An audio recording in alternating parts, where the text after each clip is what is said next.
एक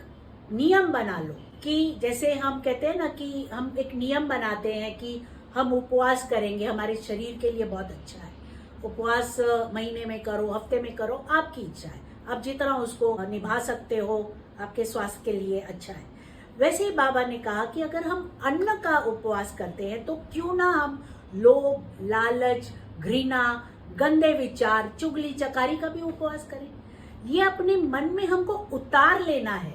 कि जैसे उपवास शरीर की सफाई करता है, वैसे ही ये जो कुविचार है इनका भी कभी उपवास कर लेना चाहिए। ये भी अपने दिमाग से हटा देना चाहिए, क्योंकि अच्छे कर्म करोगे तो उसका परिणाम तो अच्छा होगा ही, और बुरे कर्म का परिणाम भी बुरा होता है। तो गुरु जो होता है उसके रहने से हमें ये फायदा मिलता है कि अच्छे कर्म करने से हम बुरे कर्मों का प्रभाव कम कर सकते हैं, उसको मिटा नहीं सकते। इसलिए कहते हैं कि हमेशा सद्गुरु का साथ मांगिए, क्योंकि सद्गुरु ही है जो हमें आते हुए समय पे हमारा मार्गदर्शन करता है और हमारे बुरे कर्मों का प्रभाव थोड़ा सा कम कर देता है। और बाबा ने मुझे ये भी कहा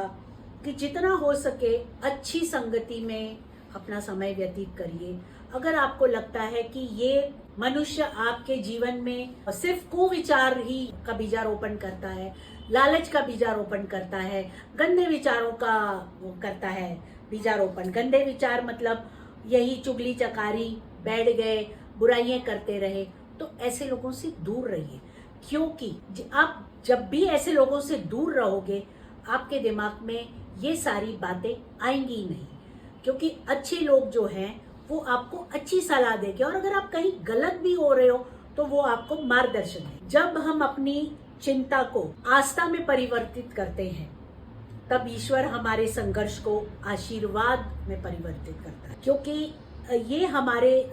जीवन में जो घटनाएं घटती हैं, कुछ भी होता है, ये हमारे कुछ न कुछ तो हमारे पिछले कर्म हमने किए हैं ऐसे, जिसकी वजह से उसका आगे हमें जो फल देखने को मिलता है या परिणाम देखने को मिलता है वो बहुत जरूर, क्योंकि कर्म से कोई नहीं बच सका है। ईश्वर ने कहा है कि कोई भी जीव है कर्म से नहीं बच सकता है। कर्म का दंड और कर्म का पुरस्कार सबको मिलता है, वो भले मनुष्य हो, जानवर हो, पशु पक्षी, कोई भी हो, हर कोई